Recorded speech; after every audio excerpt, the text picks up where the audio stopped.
আয়ান digital ক্লাছলৈ সকলোকে স্বাগতম জনাই আজি আৰম্ভ কৰিবলৈ ওলাইছোঁ অসমীয়া ব্যাকৰণৰ এটি পাঠ বিসৰ্গ সন্ধি।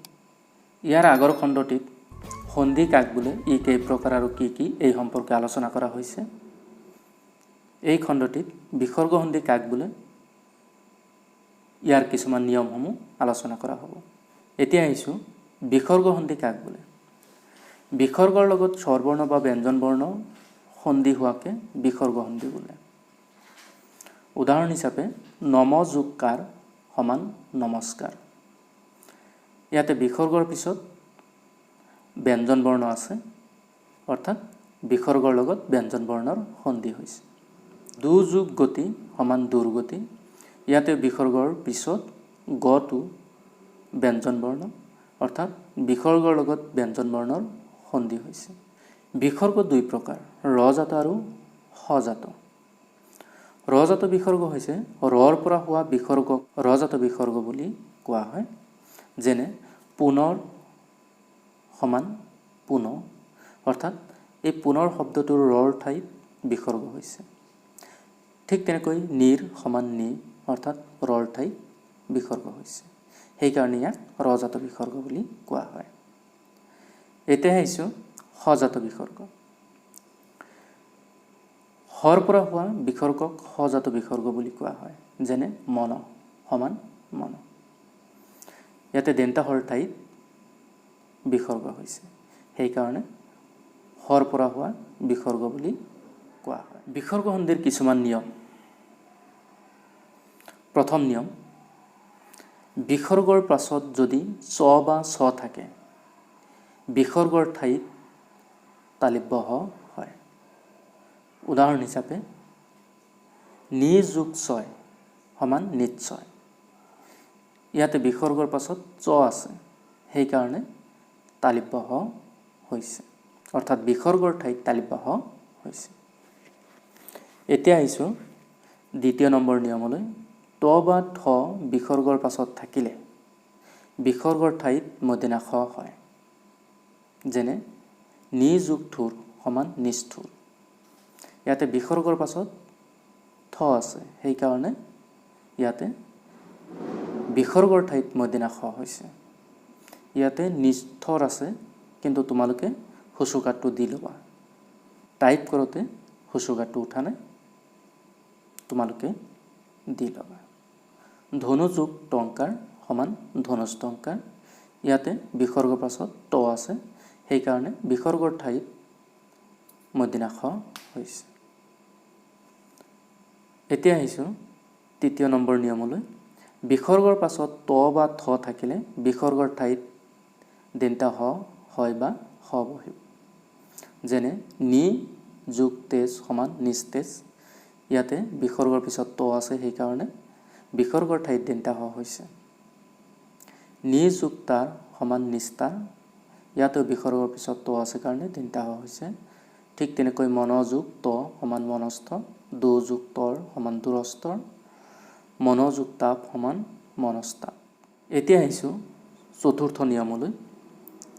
বিসৰ্গৰ পাছত ক খ প ফ থাকিলে অ আৰু আৰ পাছত থকা বিসৰ্গৰ ঠাইত দেন্তা হ হ'ব, আৰু ইকাৰ আদি স্বৰবৰ্ণৰ পাছত থকা বিসৰ্গৰ ঠাইত মদিনা খ হয়।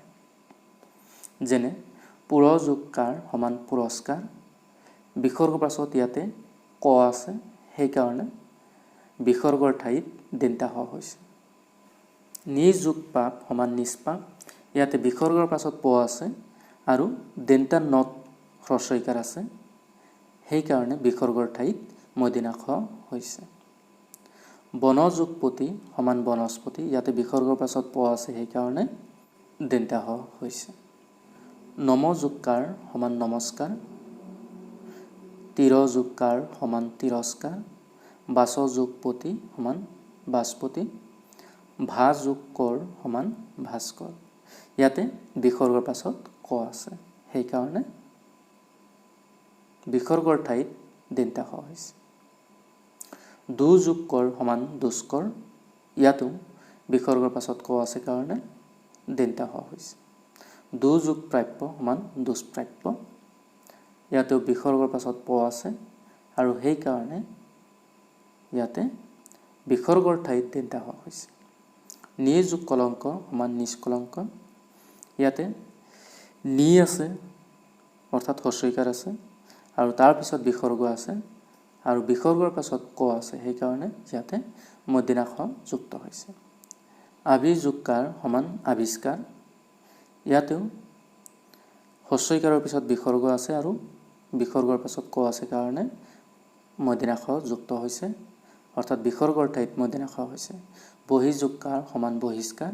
ইয়াতেও বিসৰ্গৰ পাছত ক আছে আৰু হৰ লগত হস্যইকাৰ আছে, সেইকাৰণে ইয়াতে মূৰ্ধন্য খ যুক্ত হৈছে। নিযোগ ফল সমান নিষ্ফল। ইয়াতেও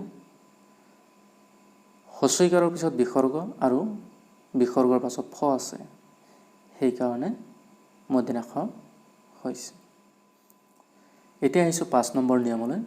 বিসৰ্গৰ পাছত স্বৰবৰ্ণ বা বৰ্গৰ তৃতীয়, চতুৰ্থ আৰু পঞ্চম, আনকি মূৰ্ধন্য খ, ৰ, ল, ৱ থাকিলে বিসৰ্গৰ ঠাইত ৰ হয়। উদাহৰণ হিচাপে নি যোগ আকাৰ সমান নিৰাকাৰ। ইয়াতে বিসৰ্গৰ পাছত আ আছে অৰ্থাৎ স্বৰবৰ্ণ, সেইকাৰণে বিসৰ্গৰ ঠাইত ৰ হৈছে। নি যোগ অবিচ্ছিন্ন নিৰবিচ্ছিন্ন। ইয়াতে বিসৰ্গৰ পাছত অ আছে, সেইকাৰণে বিসৰ্গৰ ঠাইত ৰ হৈছে। নি যোগ নয় সমান নিৰ্ণয়। নি যোগ অৱধি সমান নিৰৱধি। দু যোগ অৱস্থা সমান দুৰৱস্থা। দু যোগ গতি সমান দুৰ্গতি। ইয়াতে বিসৰ্গৰ পাছত গ আছে, গটো হৈছে বৰ্গৰ তৃতীয় বৰ্ণ, যেনেকৈ ক, খ, গ, অৰ্থাৎ ক বৰ্গৰ তৃতীয় বৰ্ণ, সেইকাৰণে ৰ হৈছে, অৰ্থাৎ বিসৰ্গৰ ঠাইত ৰ হৈছে। দু যোগ মতি সমান দুৰ্মতি। ইয়াতে মটো হৈছে বৰ্গৰ পঞ্চম বৰ্ণ, সেইকাৰণে বিসৰ্গৰ ঠাইত ৰ হৈছে। আকৌ কিছুমানে ভাবিব যে ৰটো ক'ত? এই যে মৰ ওপৰত যে ৰেপ আছে, অৰ্থাৎ ৰয়মৰ ম, ইয়াতে ৰ যুক্ত হৈ আছে। দু যোগ গম সমান দুৰ্গম, অৰ্থাৎ বিসৰ্গৰ পাছত গ আছে, অৰ্থাৎ বৰ্গৰ তৃতীয় বৰ্ণ আছে, সেইকাৰণে বিসৰ্গৰ ঠাইত ৰ যুক্ত হৈছে। দু যোগ নীতি সমান দুৰ্নীতি। দু যোগ ঘোৰ দুৰ্ঘোৰ, অৰ্থাৎ ঘটো হৈছে বৰ্গৰ চতুৰ্থ বৰ্ণ, সেইকাৰণে বিসৰ্গৰ ঠাইত ৰ হৈছে। পুনৰ যোগ অপি সমান পুনৰপি, অৰ্থাৎ বিসৰ্গৰ পাছত অ আছে অৰ্থাৎ স্বৰবৰ্ণ, সেইকাৰণে বিসৰ্গৰ ঠাইত ৰ যুক্ত হৈছে। এতিয়া আহিছোঁ 6ষ্ঠ নিয়মলৈ। অৰ লগত থকা বিসৰ্গৰ পাছত বৰ্গৰ তৃতীয়, চতুৰ্থ আৰু পঞ্চম বৰ্ণ বা অন্তস্থ জ, ৰ, ল, হ থাকিলে বিসৰ্গ আৰু অৰ ঠাইত অকাৰ হয়। যেনে মন যোগ যোগ সমান মনোযোগ। ইয়াতে বিসৰ্গৰ পাছত অন্তস্থ জ আছে, সেইকাৰণে বিসৰ্গৰ ঠাইত অকাৰ হৈছে। মন যোগ হৰ সমান মনোহৰ। ইয়াতে বিসৰ্গৰ পাছত হ আছে, সেইকাৰণে বিসৰ্গৰ ঠাইত অকাৰ হৈছে। মন কৰিবা পুৰ যোগ কাৰ সমান পুৰকাৰ কিয় নহয়? পুৰস্কাৰহে হয়। বিসৰ্গ হ'লেই নহ'ব, অৰ লগত থকা বিসৰ্গৰ পাছত বৰ্গৰ তৃতীয়, চতুৰ্থ, পঞ্চম বৰ্ণ বা অন্তস্থ জ, ৰ, ল, হ থাকিব লাগিব। এতিয়া মন কৰা পুৰ যোগ কাৰ, ইয়াতে বিসৰ্গৰ পাছত ক আছে, অৰ্থাৎ বৰ্গৰ প্ৰথম বৰ্ণ আছে, সেইকাৰণে পুৰকাৰ নহয়। এতিয়া আহিছোঁ 7ম নিয়মলৈ। বিসৰ্গৰ পাছত ৰ থাকিলে বিসৰ্গ লোপ পায় আৰু ইকাৰান্ত উপসৰ্গ দীৰ্ঘ ইকাৰান্ত হয়। উদাহৰণ হিচাপে নি যোগ ৰ সমান নিৰস। ইয়াতে নি হস্যইকাৰ আছে আৰু বিসৰ্গৰ পাছত ৰ আছে, সেইকাৰণে নিৰসত দেন্তা ন দীৰ্ঘ ইকাৰ হৈছে আৰু বিসৰ্গ উঠি গৈছে অৰ্থাৎ লোপ পাইছে। ঠিক তেনেকৈ নি যোগ ৰৱ সমান নীৰৱ, ইয়াতো বিসৰ্গৰ পাছত ৰ আছে আৰু হস্যইকাৰটো দীৰ্ঘইকাৰ হৈছে আৰু বিসৰ্গ লোপ পাইছে। এতিয়া আহিছোঁ অষ্টম নিয়মলৈ। অৰ লগত থকা বিসৰ্গৰ পাছত অৰ বাহিৰে আন স্বৰবৰ্ণ থাকিলে মাত্ৰ বিসৰ্গ লোপ পায়। উদাহৰণ হিচাপে অত যোগ এব সমান অতএব।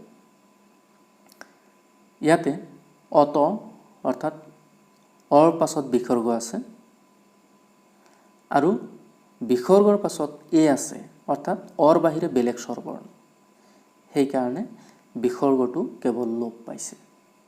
ছাত্ৰ ছাত্ৰীসকল, আশা কৰোঁ এই ভিডিঅ'টোৰ জৰিয়তে তোমালোকে বিসৰ্গ সন্ধি কাক বোলে আৰু ইয়াৰ নিয়মসমূহ জানিবলৈ সক্ষম হৈছে। যদি ভিডিঅ'টো ভাল লাগে তেতিয়াহ'লে লাইক কমেণ্ট শ্বেয়াৰ কৰিবলৈ নাপাহৰিবা।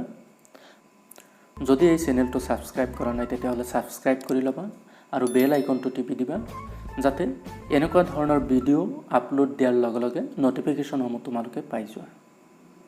আজিলৈ সামৰিছোঁ, ধন্যবাদ।